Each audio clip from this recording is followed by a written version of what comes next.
The library is one of those democratic institutions that actually provides a space to be. And libraries can be very good at creating that serendipitous meeting that happens in small communities. People value the warmth and intimacy of a small library, and Brewster has always had that. The building has an architecture that is compatible with that idea of small town life.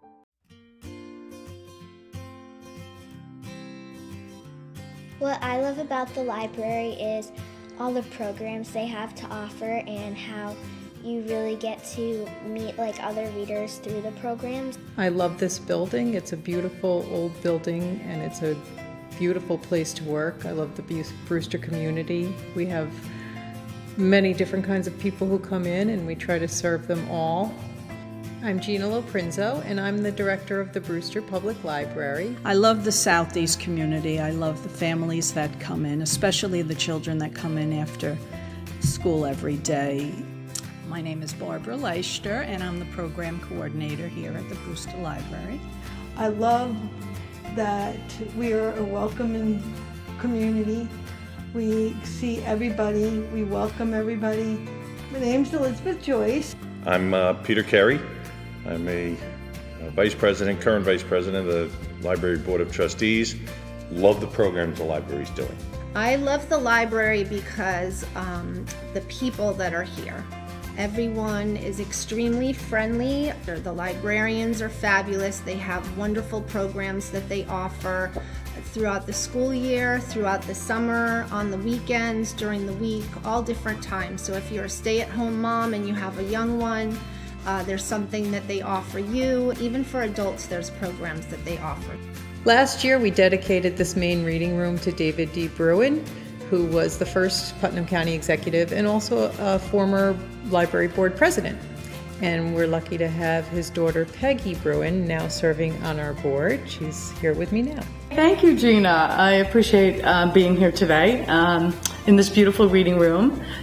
My interest here is to carry on the legacy of my father, of course, but also to sort of refresh the importance of a library as a community service, which people forget. It is a service. It is free.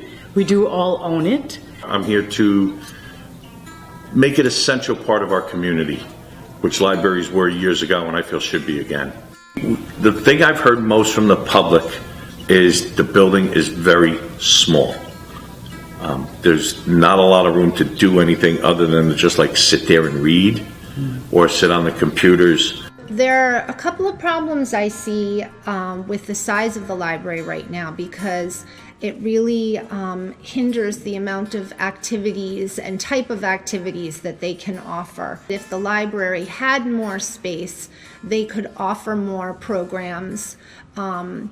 And I think that would draw more people in from the community. One of the key deficiencies in this building right now is the lack of a large meeting room. The only place of assembly in the building really is by trying to move things around in the original reading room upstairs or a small 10 to 12 person meeting room at maximum in the lower level, which is clearly a basement. What I witnessed this morning was the furniture in the main reading room was pushed up, by the people who were I can say in the we group. moved everything aside. Moved everything aside, 8 chairs, 2 glass tables, in order to have a group of yoga. Some of the elderly are not able to come to programs that they would be interested in because of the accessibility, lack of an elevator. They have to climb stairs. If they need to use one of the restrooms, that's a big problem because they're not handicap accessible. The width of the aisles between the stacks and the lack of turnaround and the height of the stacks all combine to make it very difficult for people who are mobility challenged to actually get at pieces of the collection.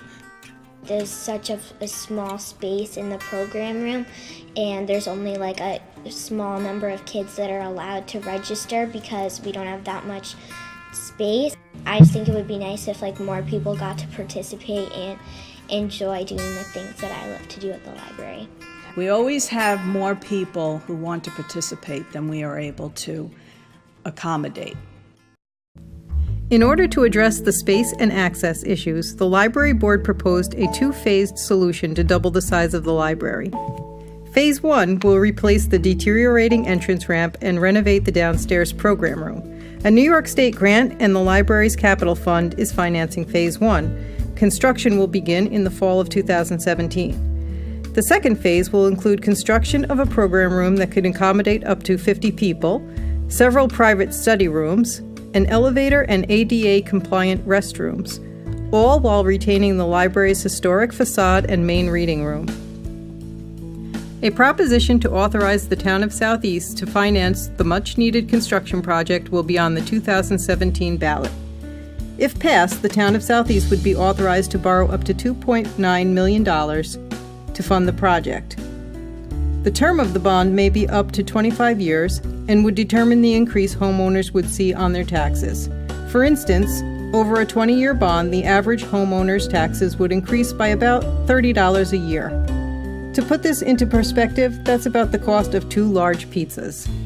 As a result of this project, the library will finally be able to fulfill its role as an educational and civic center of the community. The library is a great value for what you pay for it in taxes, and if you had to go out and buy a movie, $20 here, $20 there, or rent or buy a book for $15, and we're able to provide that to the people in town. The renovation and addition project for the Brewster Public Library is an opportunity not just for the library as an institution, but for the community as a whole.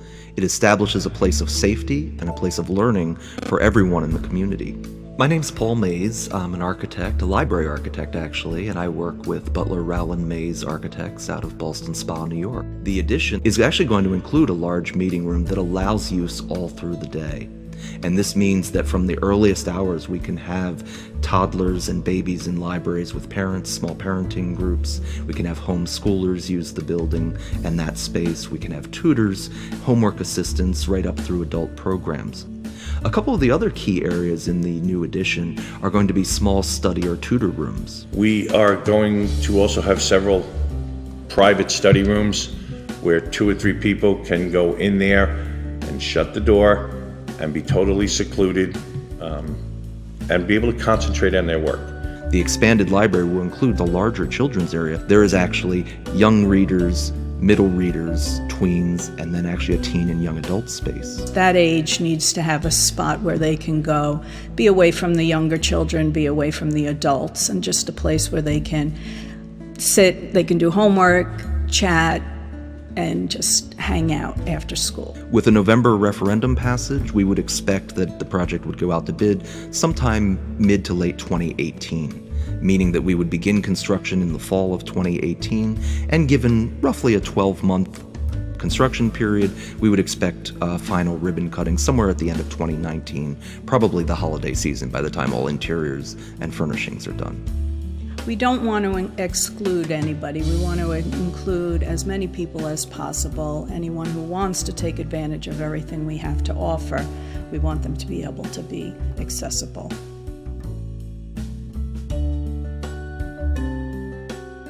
I love the library because when you read, you get stronger.